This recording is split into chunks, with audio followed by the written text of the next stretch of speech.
জয়গুরু। আত্মজনের কথা পড়ছি।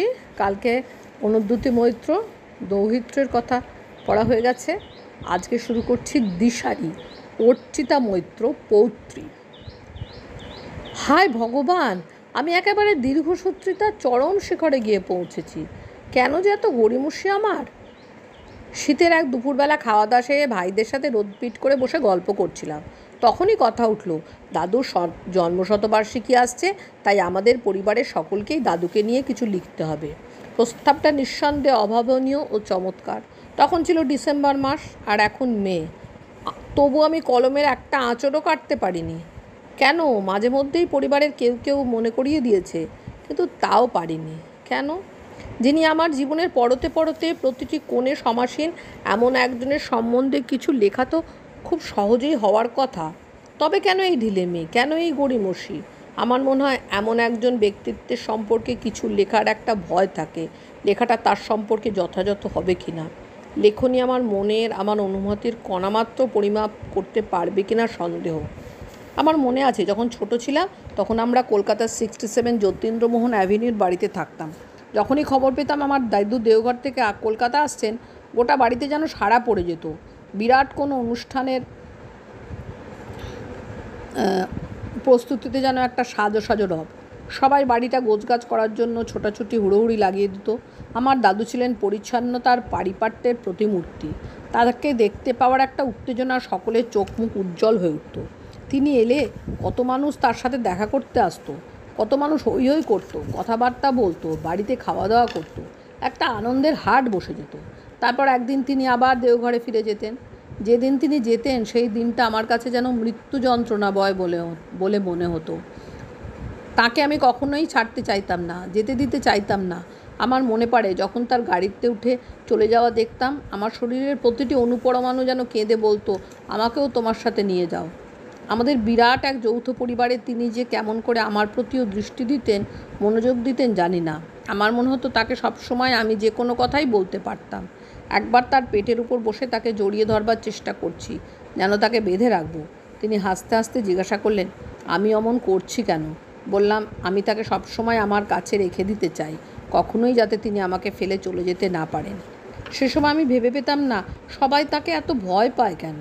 এখন অবশ্য বুঝতে পারি, মানুষ তাকে ভয় পেত না, সম্ভ্রমের চোখে দেখত। কেউ এমন কিছু করতে চাইতো না যাতে তিনি ক্ষুণ্ণ হতে পারেন। তিনি আমাকে কখনো কোনো কারণে বকাঝকা দেননি।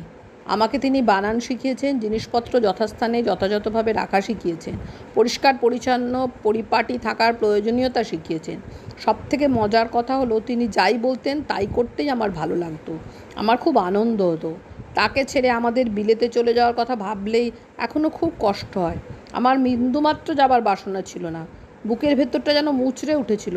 আমাদের চলে যাওয়ার সময় তিনি খুব কাঁদছিলেন। তার চোখের জল যেন আমার জীবনটাই দুর্বিষহ করে তুলেছিল। আমার তখন কৈশোর বয়স। তিনি সে সময় জামালদহ যাচ্ছেন। স্কুল খোলা বলে সেবার যেতে পারিনি। যাবার সময় আমার দিকে ফিরে বললেন, আমি যা খুশি তাই করতে পারি, যেখানে খুশি যেতে পারি, কিন্তু কেউ যেন আমার নামে কোনো অভিযোগ না করতে পারে।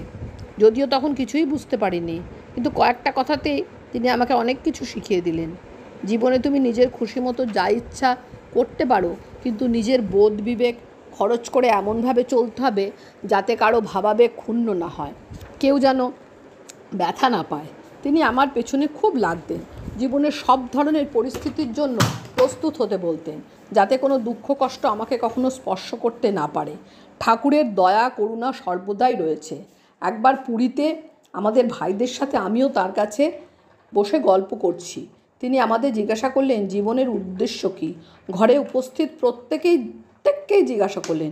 সবাই এক এক করে নিজেদের মতো করে উত্তর দিল। তারপর তিনি বললেন, জীবনের উদ্দেশ্য হলো শ্রী ঠাকুরের ইচ্ছার পরিপূরণ করা ও তার প্রতিষ্ঠা করা। তিনি আমাদের দিকে নির্দেশ করে বললেন যে আমাদের জন্মই এই জন্য।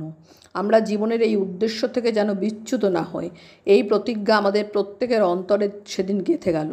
তার কাছাকাছি থাকলে মনে হতো জীবনের সব কিছুই নেহাতি মন্দ নয়। আমরা জীবনকে যেমনভাবে দেখি, জীবন তেমনই হয়। আমরা যেমন ইচ্ছা তেমনই চলতে পারি, কিন্তু সর্বদা মনে থাকে যেন আমার চলনায় ইষ্ট প্রতিষ্ঠা হচ্ছে কি না, আমরা যা কিছু করব তা তাঁকে তৃপ্ত করছে কি না। তারপর যেন আমাদের অগ্রসর হই, তারপর যেন আমরা অগ্রসর হই। আমার মনে ঠাকুর দর্শনের স্মৃতি নেই, কিন্তু আমার দাদুর কাছ থেকে এই বোধ বুদ্ধি পেয়েছি যে ঠাকুরকে তৃপ্ত করাতেই জীবনের একমাত্র আনন্দ, তাতেই চরম অনুভূতি। আর যখনই আমরা প্রবৃত্তি বা অহংস্বার্থ পরিপূরণে প্রবৃত্ত হই, তখনই পতন।